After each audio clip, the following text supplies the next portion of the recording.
Ladies and gentlemen, Namaskar. It gives me immense pleasure to be here with you at the RedInk Awards for Excellency in Journalism to celebrate outstanding contributions by journalists in various categories. This initiative by the Mumbai Press Club, which was first started in 2011, is praiseworthy. The city of Mumbai has been at the forefront of protecting the freedom of speech and expression. It has produced great patriots, freedom fighters, human rights activists, and journalists of great professional integrity. It is therefore apt that Mumbai Press Club adds to the city's rich legacy through this award function.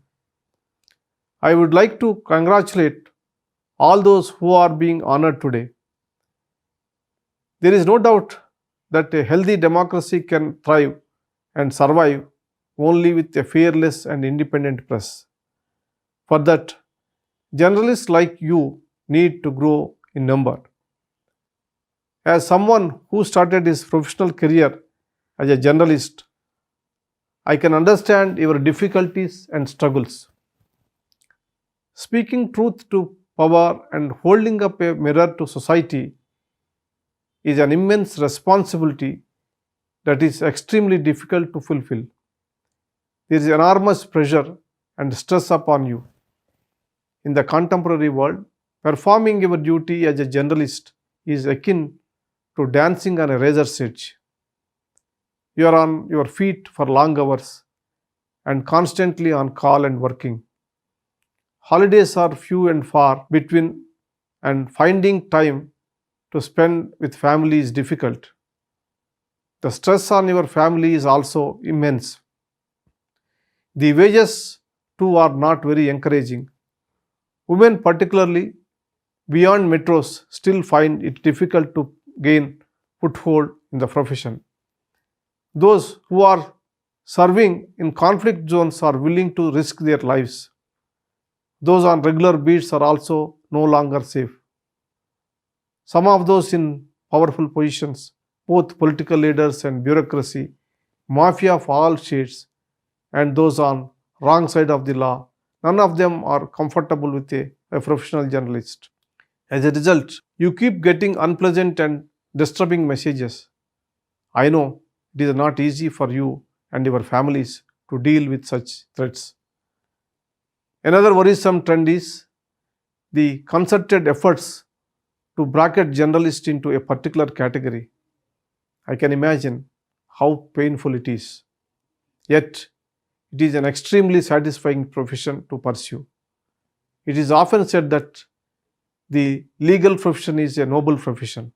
I can state that the journalist's job is as noble and an integral pillar of democracy. Like the legal professional, a journalist also needs to have a strong moral fiber and a moral compass. The freedom of the press is a valuable and sacred right enshrined in the Indian Constitution.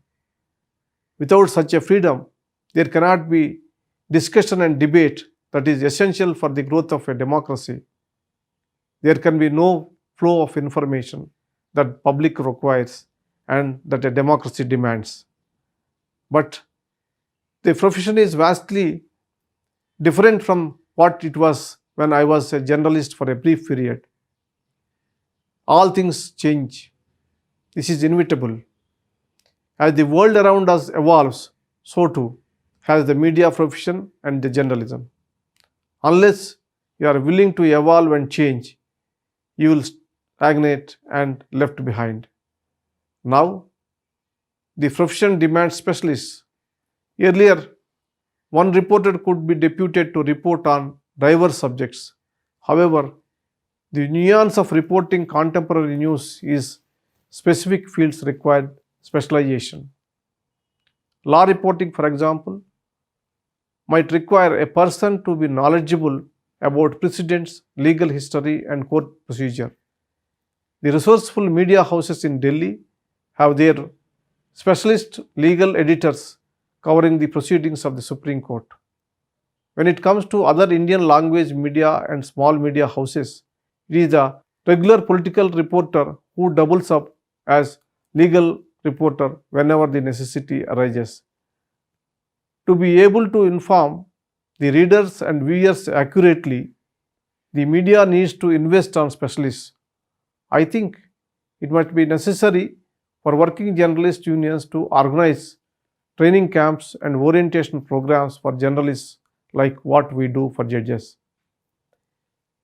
Another major change is that apart from the traditional print media, you now also have digital news media platforms and social media reporting. This changed the entire profession. Certain things about this transformation by digital media is for better. There is now more information available to people which is easily accessible. At the same time, these transformations and changes have also resulted in certain issues with the journalism that is worrying. I hope you would not mind if I highlighted these issues. Nowadays, everything is subject to reporting. Every moment is available to the scrutiny of millions as things get reported 24/7. This places an enormous pressure not only on the person or professional being reported about, but also on the journalist doing the reporting. In the race for ratings, the important journalistic tenet of verification before publishing is not being followed. This leads to incorrect reporting. The social media amplifies that incorrect news in a matter of seconds. Once published, it is difficult to take back. Unlike print and electronic media, unfortunately, it is almost impossible to hold the social media platforms such as YouTube accountable even after they host most derogatory and defamatory stuff which has potential to ruin careers and lives. You media professionals will have to voluntarily come forward with solutions for such a menace. I advise all of you to follow the principles of natural justice before making adverse comments against someone who is not in a position to defend himself. Another trend that I witness in reporting nowadays is the seeping of ideological stands and biases into the news story. Interpretation and opinions are coloring what should be factual reports. News mixed with views is a dangerous cocktail. Connected to this is the problem of partial reporting of cherry picking facts to give it a particular color. For instance, select portions of a speech get highlighted, mostly out of context, to suit a certain agenda. Nothing can be more lethal to democracy than the deadly combination of confrontational polity and competitive journalism. Tragically, they feed on each other. Allowing yourself to be co-opted by an ideology or the state is a recipe for disaster. Journalists are like judges in one sense. Regardless of the ideology you profess and the beliefs you hold dear, you must do your duty without being influenced by them. You must report only the facts with a view to give a complete and accurate picture. As the famous US reporter Walter Cronkite said, I quote, "We all have our likes and our dislikes, but when we are doing news, when we are doing the front page news, not the back page news, not the op pages, but when we are doing the daily news, covering politics, it is our duty to be sure that we do not permit our prejudices to show. That is simply basic journalism."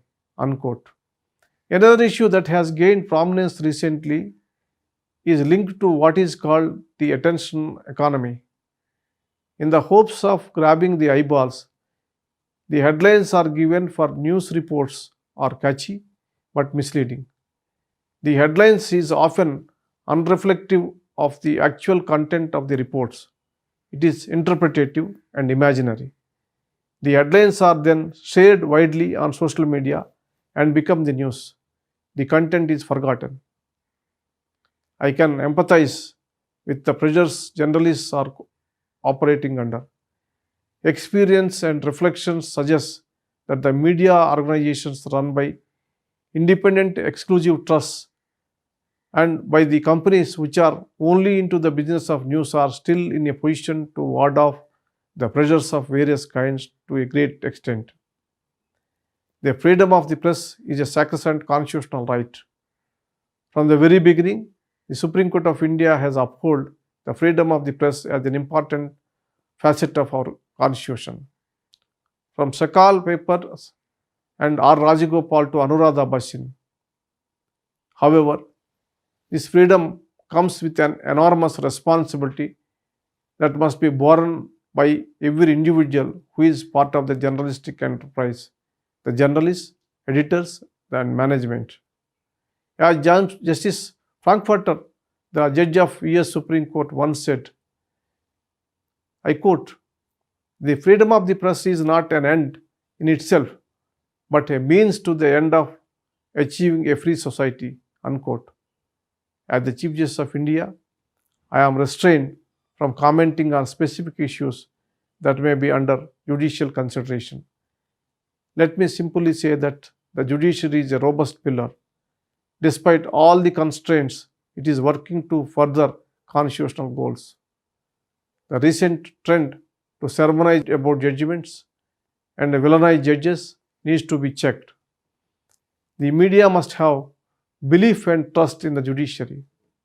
As a key stakeholder in democracy, media has the duty to defend and protect the judiciary from motivated attacks by evil forces.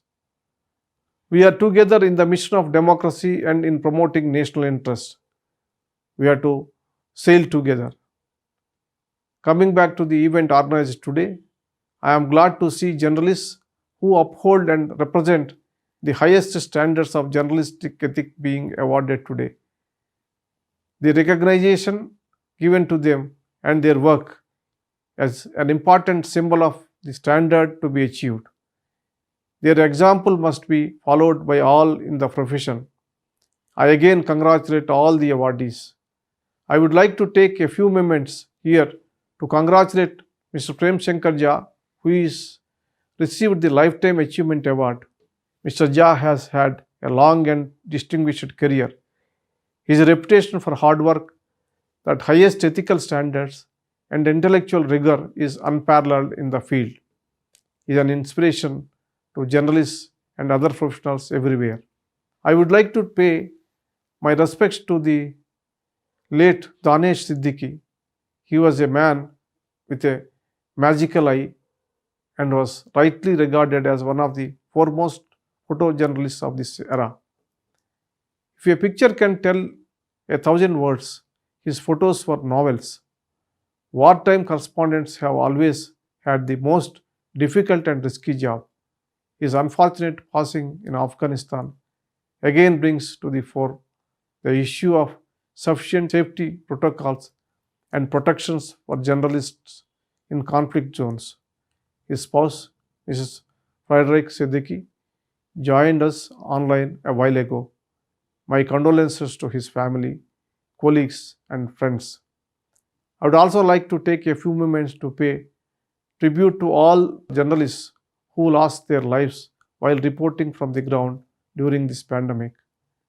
Their reporting was integral for highlighting issues and to bring much needed attention to the plight of our citizens. I thank them for their services. I look forward to your work in the coming year. I hope that you continue to fulfill your all-important constitutional task with passion and commitment. With honest, hardworking, and ethical journalists like you, the Democratic Republic of India will continue to progress and achieve new heights. Thank you and wish you all a better and brighter new year.